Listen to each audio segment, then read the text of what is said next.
Chapter 36. Bobbie had 5 arrows tipped with invisibility plus. That meant she had exactly 5 minutes of invisibility. 5 minutes to find her favorite zombie in a sea of hundreds. 5 minutes before the explosion started, and Logan's army was reduced to ashes and rotten flesh. Bobbie removed her iron armor, a necessary risk for the invisibility effect to work, and waited atop Logan's platform. From here, she had a perfect view of the moment the sun peaked above the horizon. That would be the signal to begin. In the meantime, Bobbie turned to consider Logan's massive obsidian throne. It was an ugly thing. It captured his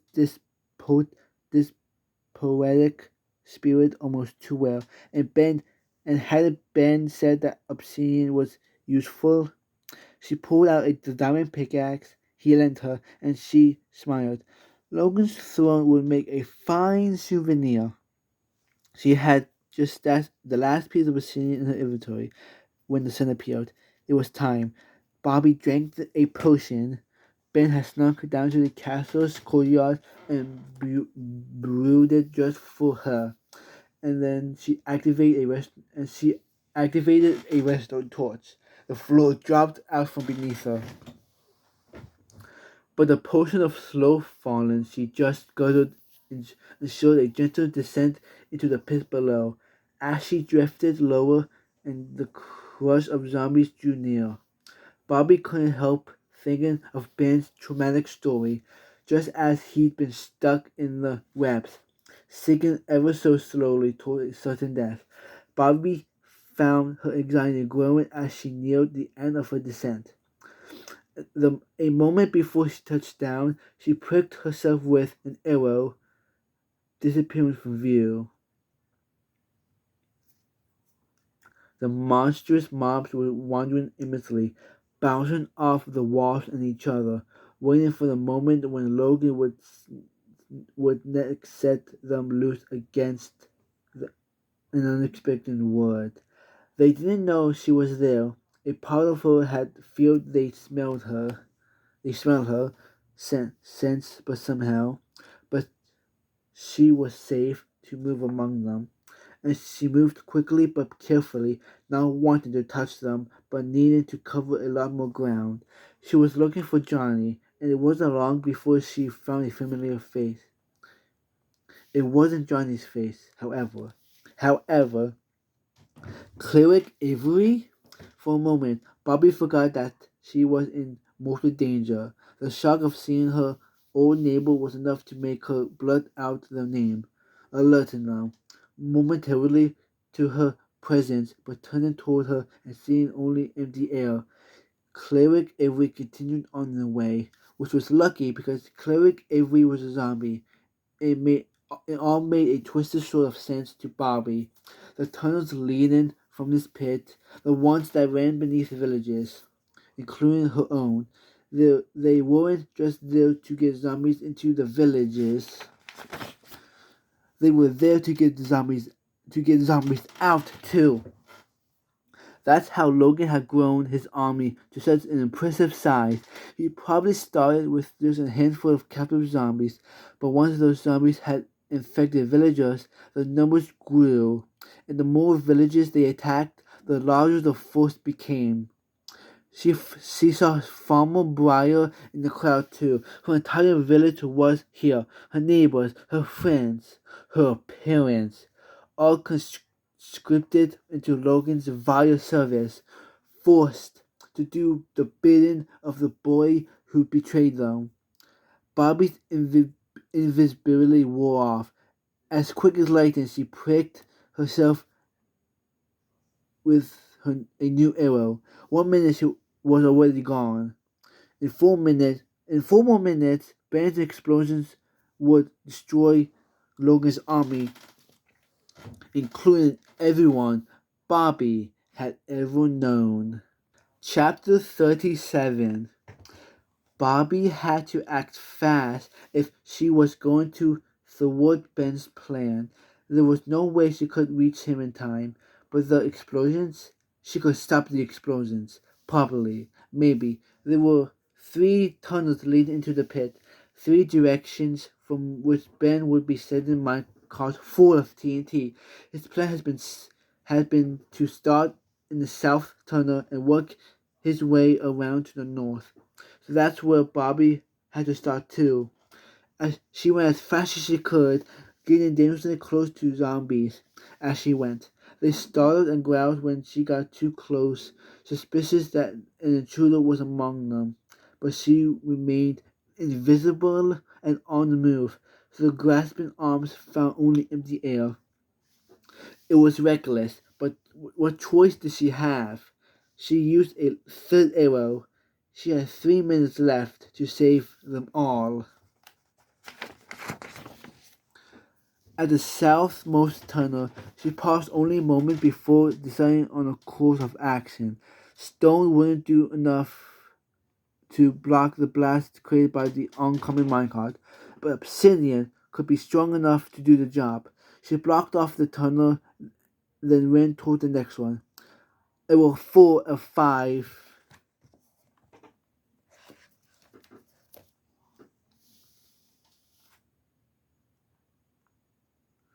Extended her invisibility for another minute. She saw a zombified Shepherd Ellis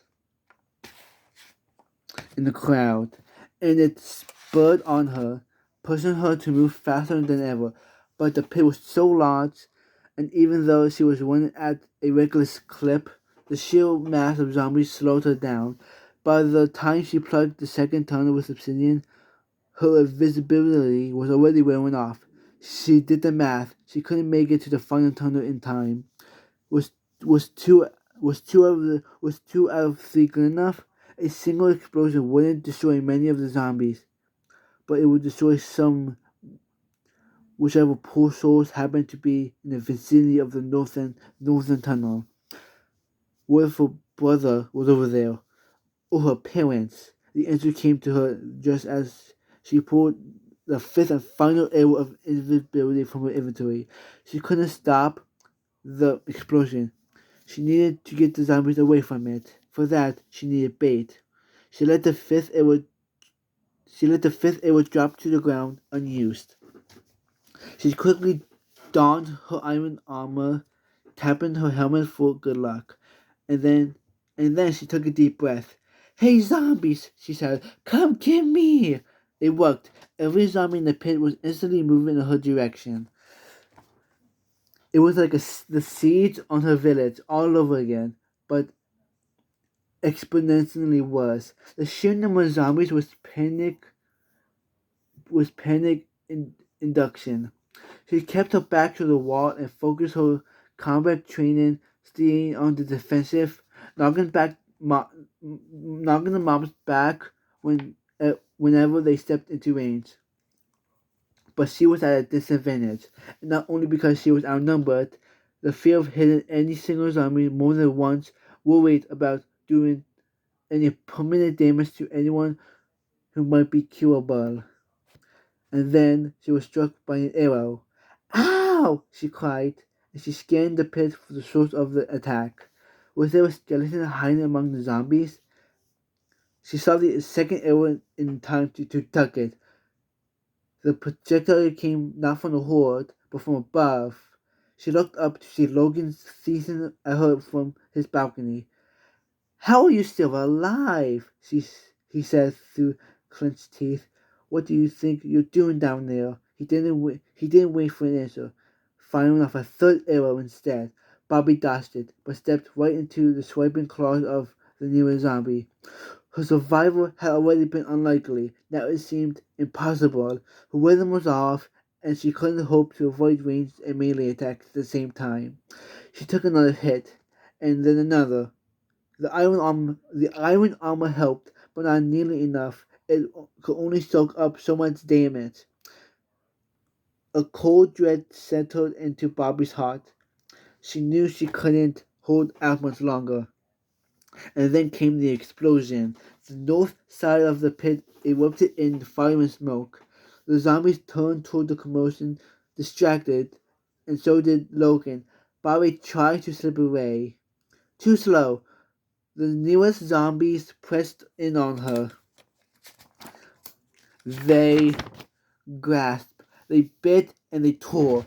She pushed herself against the wall so they couldn't come at her from every direction, but she was overwhelmed by sheer numbers, and worse, with the knowledge that she had failed in saving the zombies. She had only guaranteed that they were only she had only guaranteed they would remain in Logan's clutches. So really, she hadn't saved anyone. Through the horde, she could see Logan leering at her from above. He made no effort to help her. There was no reason to think that he would, but somehow Bobbie found his calmness in action. More horrifying than the zombies themselves. The undead mobs were only remaining true to their nature, but what could twist a person to make him so monstrous? Suddenly, Logan looked backwards. An arrow had lodged itself in his shoulder, and a look of fury settled onto his face. "Traitor!" he cried. "What do you think you're doing?" The zombies closest to Bobbie were knocked aside, and all of a sudden, Ben was standing before her. "I'm doing the right thing," Ben said, and though the words were directed at Logan, his eyes were on Bobbie. "What happened?" He asked her, and he quickly placed fences down to give them some breathing room. This wasn't the plan. "Careful with that sword," she warned him. "Some of these zombies are my friends." Ben let out a brief laugh. "I knew you were a zombie lover." Another explosion rang out, and the entire fortress seemed to tremble. "What was that?" cried Logan. "That was your bedroom," Ben called up to him. "If you hurry, you might be able to still salvage some of your loot. The stuff I didn't steal, I mean." Logan grimaced. "This isn't over," he said. "You'll both be sorry." He glared at them from above. "You know I always get even." Then he turned and ran off. Bobbie frowned. "I think you've bought us some time," she said, "but you didn't exactly break the cycle of plundering." "I know messing with this stuff wasn't part of the plan." Ben shrugged. "I had some extra TNT and a grudged. It doesn't make it doesn't make me a bad guy, does it?" Before Bobbie could answer, a pin-sized zombie leaped from the throng, landed on Ben's back and tearing at his hair. "Johnny!" said Bobbie. "Ow!" cried Ben. "Get this flesh-crazed toddler off of me." "Johnny, it's okay," said Bobbie, and she pulled her brother off. He continued kicking and punching at the air in Ben's general direction. "He's our friend. He didn't really hurt me much." "Ditto," Ben said, rubbing his head. "Now can we please get out of here?" The zombies pressed against the fence, gnashing their teeth and slamming their fists against the fair wood. "Otherwise, I'm going to end up giving your zombie friends a terrible case of indigestion, and I know you wouldn't like that." They cut their way through stone, looping around to one of the tunnels that had been blocked off with obsidian. The TNT had done massive damage, but Ben was able to repair the redstone mechanism while Bobbie crafted a couple of minecarts, which she placed on the rails beyond the blast zone. "Ben, I have a confession to make," said Bobbie, and she lowered her brother onto one of the carts. The fee I promised you, I can't pay. I left the emerald in the chest back when we were mining for gold." "Yeah, I know," said Ben. Bobbie was shocked. "You knew? How?" Ben shrugged. "I was keeping an eye on you. I saw you stash them there, and you stayed anyway. And you stayed anyway, Bobbie.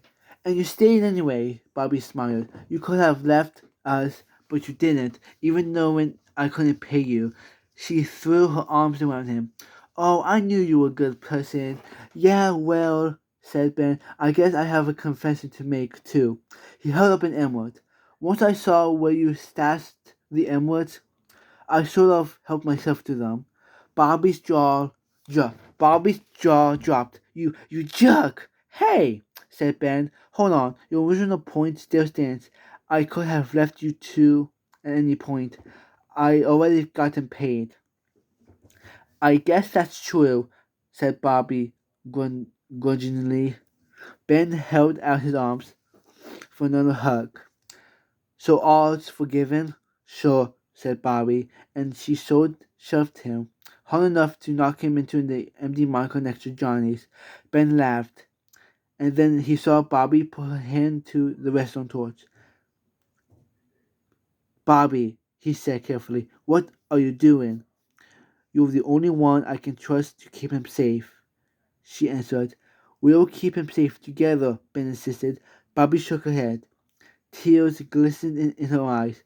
Logan's not going to stop, Ben. He's going to take everyone I care about away across an ocean and use them to hurt other people. I have to find a way to stop him, to save everyone. She wiped away a single tear, but I can't keep putting Johnny in danger. He needs to stay far, far away from Logan. You do you both do, Ben argued. You don't know him like I do. He's dangerous. That's why I have to do this, Ben, she said, and then she activated the switch. Bobby, stop! Cried Ben as the minecart pulled away. Johnny growled mournfully. Take care of each other, she called back. Don't stop looking for a cure. I'll see you both again one day. She let herself watch, just for a moment, as Ben and Johnny sped away from her into the darkness, and then she turned her attention back to tax at hand. Her village had been destroyed, but there was still a chance to save the people who had lived there. And in the end, wasn't that what wasn't that what made a home? Not the place, but the people. Home wasn't lost to her. It wasn't in her past. It was ahead of her, and she would do anything to save it.